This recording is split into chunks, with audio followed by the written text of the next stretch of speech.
చేతబడి జరిగిన వ్యక్తులకు ఎక్కువగా వచ్చే కళలు. ఈరోజు మనం చేతబడి జరిగిందేమో, చేతబడి జరిగిన వ్యక్తులకి ఎలాంటి కళలు వస్తుంటాయో మనం చర్చించుకుందాం. చేతబడి చేయించడం చాలా పెద్ద పాపం. చాలా విచిత్రమైన కళలు వస్తుంటాయి. కళలు వచ్చినంత మాత్రం చేతబడి జరిగినట్లు కాదు. కొంతమందికి జరిగి ఉండొచ్చు, జరిగి ఉండకపోవచ్చు. చేతబడి జరిగిన వ్యక్తులకి ఎలాంటి కళలు ఎక్కువగా వస్తుంటాయంటే, క్రూరమైన జంతువులు ఎక్కువగా కళ్ళలో కనిపిస్తుంటాయి. పాములు, సింహాలు, నల్ల పిల్లులు, ఇట్లా క్రూరమైన జంతువులు ఎక్కువగా కళ్ళలో వస్తుంటాయి.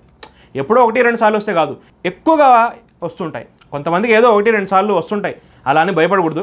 కొంతమందికి అతి ఎక్కువగా ఇలాంటి కళ్ళే వస్తుంటాయి. అలాంటి వారు కొద్దిగా జాగ్రత్త పడాలి.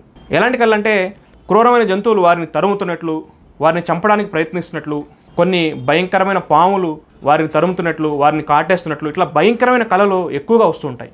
అంటే ఆ క్రూరమైన జంతువులు మనం తరుముతున్నట్లు, మనం చంపడానికి ప్రయత్నం చేస్తూ, మనం వాటిని తప్పించుకొని పారిపోతున్నట్లు, ఇలాంటి విచిత్రమైన కళలు కొంతమందికి వస్తూ ఉంటాయి, తరచుగా వస్తుంటాయి. మరికొంతమందికి రాత్రుల పూట నిద్ర పట్టదు. ఎంత ప్రయత్నం చేసినా నిద్ర పట్టదు. డాక్టర్ దగ్గరికి వెళ్ళి ఎన్నో టెస్టులు చేయించుకున్నా ఎలాంటి ప్రాబ్లం అయితే ఉండదు, మెడికల్ రీజన్స్ ఏమీ ఉండవు, కానీ నిద్ర పట్టదు, ఎక్కువగా మేల్కొనే ఉంటారు. మరికొంతమందికి నిద్రలో భయంకరమైన కళ్ళు వస్తుంటాయి. దాని ద్వారా అలా ఒక్కసారిగా మేల్కొంటారు, భయపడుతుంటారు. మరికొంతమందికి అయితే కళలో వారిని బంధించినట్లు, అడవిలో కొండల్లో వారిని బంధించినట్లు, వారు ఏదో తప్పించుకోవడానికి ప్రయత్నిస్తున్నట్లు, ఇలాంటి విచిత్రమైన కళలు వస్తుంటాయి. కాబట్టి ఇలాంటి కళలు ఎక్కువగా వచ్చేవారు బాధపడకండి, మీకోసం మేము ఉన్నాం.